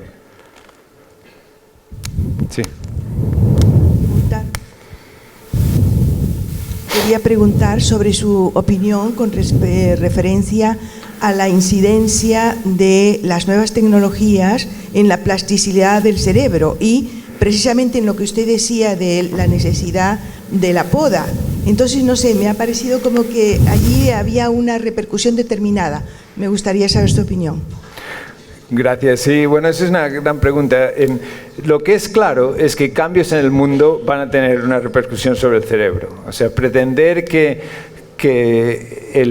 el mundo hiperconectado y con medios sociales y con Facebook y con Twitter y con correo electrónico y con el hecho de que mis hijos mismos no hablan uno con otro, con sus mejores amigos, sino que se mandan textos por escrito, que eso no va a tener un efecto sobre el cerebro es absurdo. Eso va a cambiar el cerebro, seguro. Eso no quiere decir que sea para bueno o sea para malo. Eso mismo es seguro que se planteaban mis padres cuando yo escuchaba cierta música que a ellos no les parecía adecuada o lo que sea. Cualquier cosa que cambie en nuestro mundo ambiente tiene un impacto cerebral. Como las relaciones sociales son particularmente importantes, algo que cambia la forma en que nos relacionamos unos con otros va a tener un impacto particularmente importante. Pero de nuevo no es ni bueno ni malo, simplemente es un cambio. Lo que uno no puede hacer, lo que no debemos hacer, es, dado el mundo que cambia, no intentar asumirlo. Esto se lo digo yo a mi padre. Digo, no, es que tus nietos se comunican por WhatsApp y por text, y entonces si tú te empeñas en que te llamen, en primer lugar lo vas a pasar tú muy mal y en segundo lugar no les vas a cambiar, simplemente no les vas a cambiar. Mejor aprendes tú a WhatsApp, que además te va a venir muy bien porque es un nuevo reto cerebral para ti. Esto es así. Entonces, por un lado tenemos que aceptar los cambios sociales que tienen lugar, por otro lado tenemos que monitorizarlos porque su impacto puede ser negativo para cierta gente. Por ejemplo, en un cerebro hiperplástico, un mundo hiperconectado da lugar a un aumento de cambios, y hay toda una serie de gente, yo no soy el único, que argumenta que el aumento del autismo, de la incidencia de autismo, es precisamente por ese exceso de estímulo temprano que da lugar a una sociedad muy, muy rica. Yo a veces cuando hablo de esto tengo una diapositiva de mi hija que está ahí sentada con música, con luces, con un puzzle de estos en blanco y negro, con un puzzle al lado, con el perro tumbada, tocándole, y tiene meses. No puedes hacer más estimulación temprana. Gracias a Dios no tenía ningún problema y parece que ha salido bastante bien. Pero si tiene un cerebro hiperplástico, probablemente eso es lo inadecuado a hacer, porque aumenta en exceso los estímulos. Entonces, tenemos que monitorizar el impacto de los cambios ambientales sobre el cerebro de cada uno de los individuos, pero tenemos que darnos cuenta que son lo que son. No es necesariamente malos, simplemente son distintos. Espero que me explique. Son herramientas que pueden ser usadas para algo positivo o pueden dar lugar a riesgos si no se usan de forma adecuada. La epigenética es importante en neurología. La epigenética es importante en neurología, como sabemos que es en oncología. Y si es así, ¿qué medida de estilo de vida nos aconseja para modular positivamente la epigenética en neurología? La epigenética, me está preguntando. La epigenética lo tenía en la diapositiva, pero no he dicho lo que era, que quizá, si me permite, lo menciono. O sea, sabemos que los genes en su expresión, o sea, lo que producen, es modificada por el medio ambiente y por lo que vivimos. Eso es lo que llamamos factores epigenéticos. Se metiliza los productos de la traducción genética y por lo tanto los productos genéticos, los productos génicos son alterados y el efecto es distinto. Y ahora sabemos que esos factores no solo ocurren en la vida de uno, sino que se lo pasamos, tanto las madres como los padres, a nuestros hijos.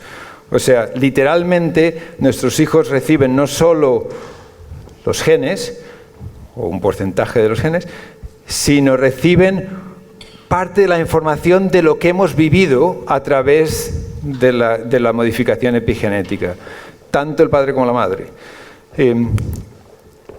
Y si eso es importante, sí, es súper importante, porque acaba definiendo la forma en que se estructura y cómo responde a estímulos, a influjos, el sistema nervioso de cada uno de nosotros. No solamente es la genética y las conexiones existentes, sino también la modificación de la expresión de esos genes, la epigenética.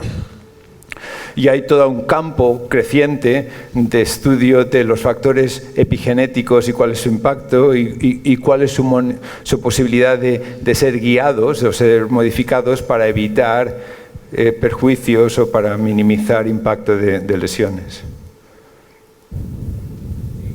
Sí.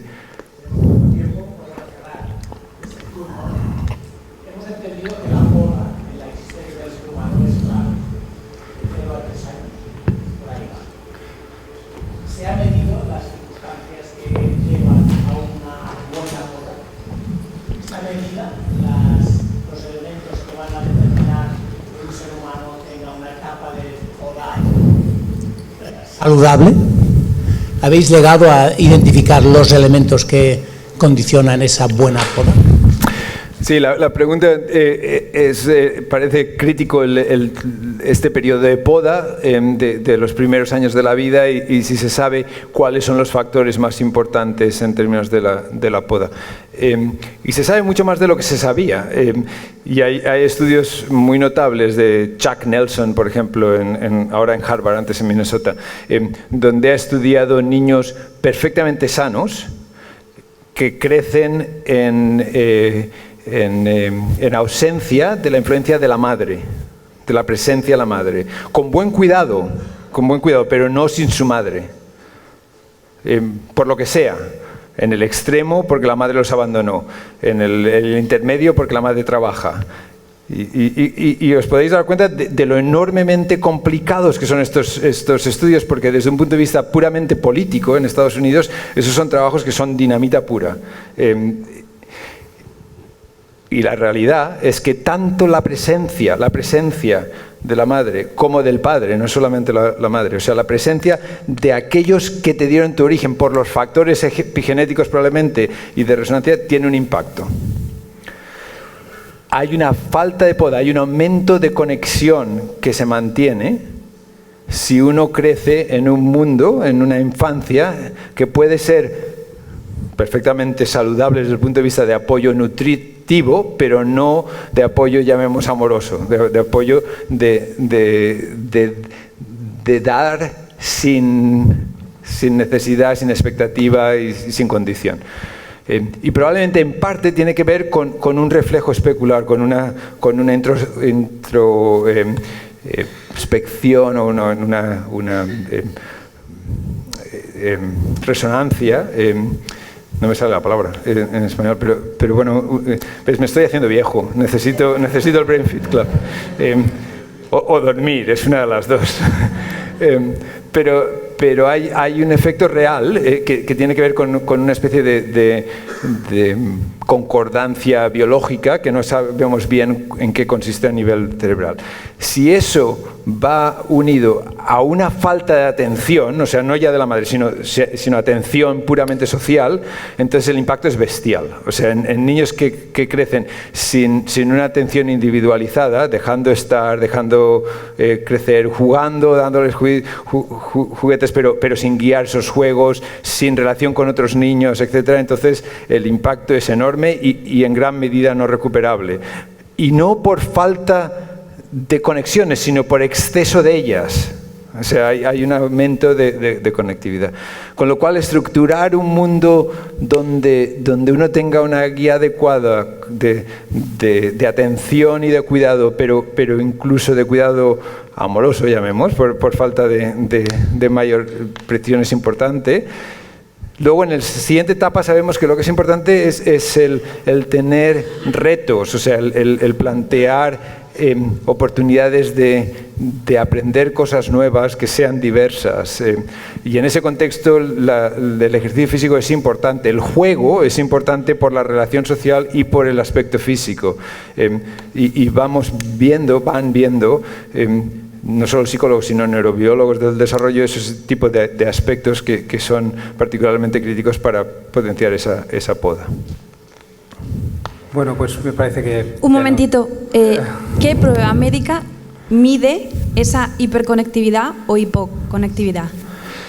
Lo hemos usado muy brevemente. O sea, la idea principal es usar una perturbación controlada, una estimulación controlada en un punto concreto y medir la respuesta local y del resto del cerebro, lo cual se puede medir con muchas técnicas distintas, desde resonancia hasta electroencefalografía, pero básicamente la idea es que en vez de decir al sujeto haz algo, lo que hacemos es activar un punto concreto de forma controlada, nosotros, un punto concreto, y medir la repercusión, la respuesta de esa zona y cómo se conecta, literalmente, cómo se pasa a otros puntos, con qué precisión y con qué velocidad. Esa es básicamente la idea. Muchísimas gracias, Álvaro. Muchas gracias y moltes gràcies a tothom.